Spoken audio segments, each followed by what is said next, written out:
Two sisters lay by the riverbank. Alice, propped on hands turned behind her. Catherine, prone by her side. Before them, a staff of twisted thicket, lumped with knots, colored with dried tomato red, that sucked on the waning autumn sun, yet gave no yield. Flaking sun sucker, no quarter, no reflection, no bright.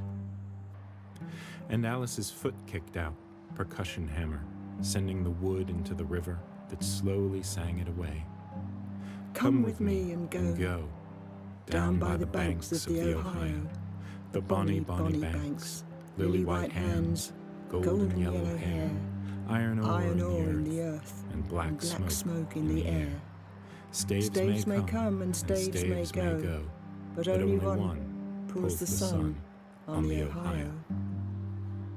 Cruel Alice rose to go, rose on the banks of the Ohio, but Catherine lay still, and Catherine lay fallow, and Catherine still lays on the Ohio.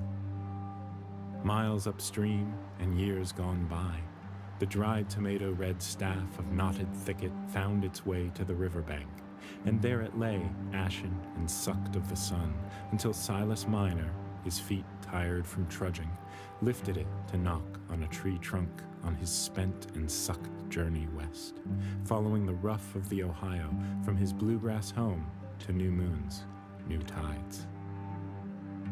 And Silas Minor stuck sun-sucked thicket into earth, his feet pointing towards the setting sun, his knees buckling under the weight of his 21 years, his thumbnail etching at the dried tomato red on his new stick, and planted toe after toe into westward grass and water shallow, following the banks of the Ohio. Come with me and go, down by the banks of the Ohio, the bonny, bonny banks, lily-white hands, golden yellow hair, iron ore in the earth, and black smoke in the air. Staves may come, staves may go, but only one pulls the sun on the Ohio. All night he trekked in the dreadful wind and rain, and Silas Minor dabbed his forehead with a soaked kerchief by the faltering moonlight, and his calloused hands began to age in riverine lines, years passing overnight, before the first rays of sun began to turn and burn away the gloom of the wind and rain. And he could see in the distance the river forked, but what strange magic was this fork that Silas Minor did not know? A fork in the west of the Ohio? And what magic was this, as the morning cock crowed, that the sun should rise ahead along the Ohio? And the staff in his hand, stained with dried tomato red rings, began to shudder and began to sing. Come with me and go down by the banks of the Ohio, the bonny, bonny banks, lily-white hands, golden yellow hair, iron ore in the earth, and black smoke in the air. Staves may come and staves may go, but only one pulls the sun on the Ohio. And years passed by as Silas stuck, sun-sucked by his twisted thicket, and lay like a garden bed on the riverside, always peering westward, yet never moving so, stuck like a root by the river's joint.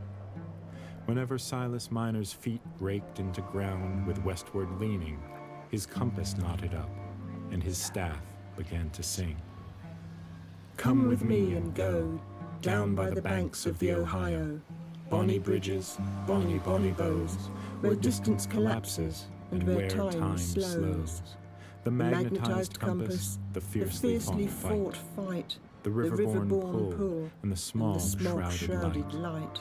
The clutch of fair maidens with golden yellow hair, iron ore in the earth, and black smoke in the air.